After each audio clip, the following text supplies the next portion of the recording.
3-4 दिवसापूर्वीच नांदेडमध्ये घडलेली घटना आहे। आचल नावाची मुलगी, तिचं सक्षम नावाच्या मुलावर खूप प्रेम होतं, पण हा मुलगा इतर जातीचा होता आणि ही मुलीच्या आई वडिलांना भावांना पसंत पडलेलं नाही। मग यांनी काय केलं माहितीये का, अगोदर त्याला असं आपल्या प्रेमामध्ये फसवलं की नाही, आम्ही सर्व गोष्टीची स्वीकृती तुला देणार।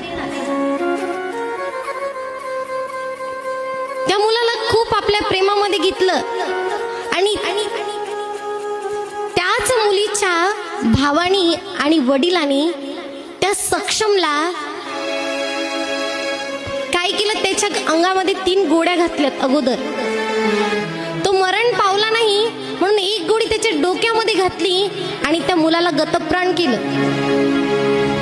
पण त्या मुलीचं प्रेम एवढं होतं त्या मुलावर, तो मुलगा मेल्यानंतर सुद्धा तिने त्याच्या प्रेतासोबत लग्न केलं।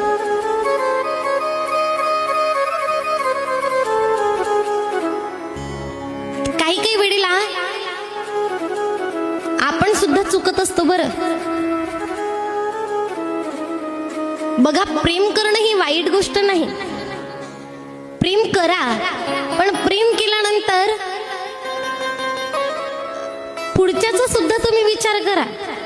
आज फक्त त्या आई वडिलांनी फक्त आपल्या मुलीचा विचार केला आणि दुसऱ्याच्या मुलाला त्यांनी मारून टाकलं, पण तो मुलगा मेल्यानंतर त्यांच्या आई वडिलांचं मन किती दुखत असेल याचा विचार मात्र केला नाही। आणि आज आपल्याला प्रत्येक ठिकाणी हेच पाहायला मिळते बरं, ज्या वेळेला एखादी मुलगी एखाद्या मुलावर प्रेम करते ना, त्यावेळेला त्या मुलीचा भाऊ असो वडील असो त्या मुलाला मारण्याचा प्रयत्न करतो, पण एखादा मुलगा एखाद्या मुलीवर जर प्रेम करत असेल तर त्यावेळेला मात्र मुलाकडचे असं म्हणतात का, नाही आमच्या मुलानं प्रेम केलं तर मग आम्ही यालाच मारून टाकतो असं म्हणतात का?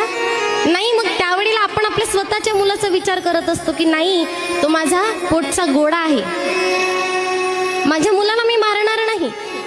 त्याने दुसरीची मुलगी घरी पडवून आणली तरी चालेल, पण त्याला आम्ही हात सुद्धा लावणार नाही। पण हीच चुकी जर मुलीच्या हातून झाली तर मात्र त्यावेळेला त्या मुलाला बळी पडावं लागतं। असं का आहे? का तुम्ही असा भेदभाव करता? मुलाला पूर्ण स्वातंत्र्य आणि मुलीला काहीच नाही।